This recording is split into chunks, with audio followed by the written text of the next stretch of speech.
Babula, we were just talking about, astrology, and you've actually got an astrology chart there of someone that, would you like to show us, what an astrology chart actually looks like? What I hold it up? Yes, that would be absolutely fantastic. So this is an example of a birth chart, or what's also known as a horoscope, and all it is taken from the moment of this person's birth. This just happens to be the Dalai Lama. Oh my gosh! But we can create birth charts for anybody, of course, and for any moment in time. We can create birth charts for your pet, for the start of a business, for anything at all, because it's a moment in time. The birth chart's extremely powerful because it's the moment of this person's birth.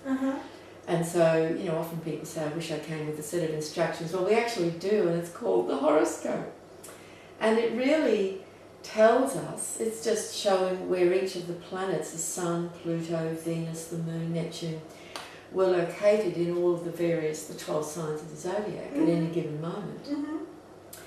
And so our job as astrologers is to do our best to be able to interpret and understand what these symbols are telling us about a person's journey, their personal journey throughout an entire incarnation, from birth to death. And of course, there's a lot of karmic information in here because, so really who we are now is not just created out of nothing, it's a continuum from where we've come from and where we're going as well. Now, with the astrology chart, is that actually set in concrete, or do people still have options and choices, about where they're going and what they're doing, even though their planets have an influence, do they still have free will?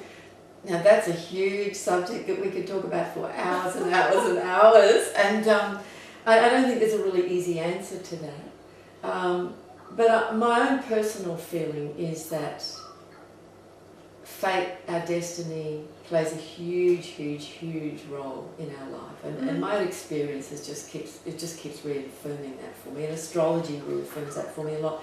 But in that, yes, we do have choices, of course we do. And every moment, we're confronted with choices. Negative thoughts arise, and there's a moment where we can choose to follow it and act on it, or we can go, no, I'm not going that way.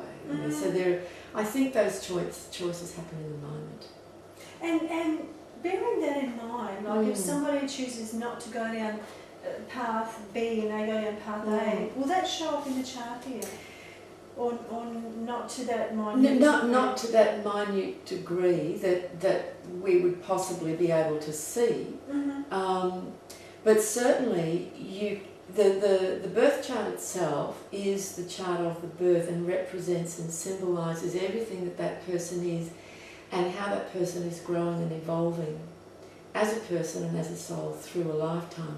What happens, of course, is from birth the planets keep moving in the sky, and so as they're moving, we can see where they are in relation to a person's chart at any given time.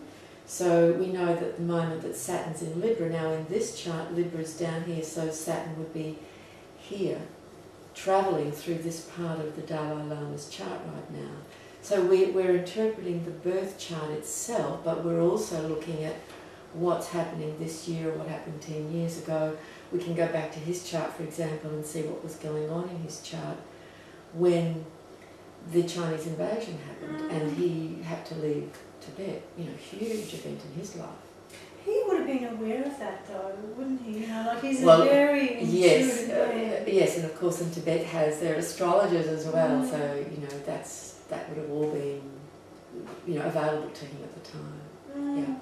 It's just it never ceases to amaze me, and it's just so fascinating.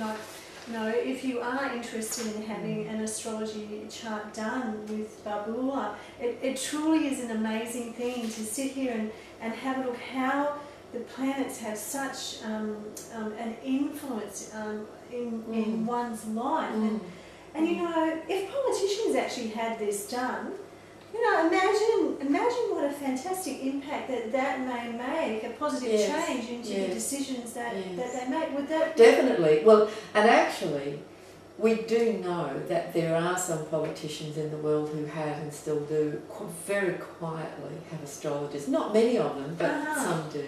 They don't publicise that, of course, because it wouldn't be accepted or received very well by, you know, the general public. But yeah, some quietly do. Yeah.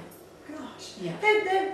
That is just so interesting, Yes. you know, to actually hear that. And Yes. those people must be so forward thinking in what they're actually. Yes, to be open to something like that, for sure. Yeah. Yes.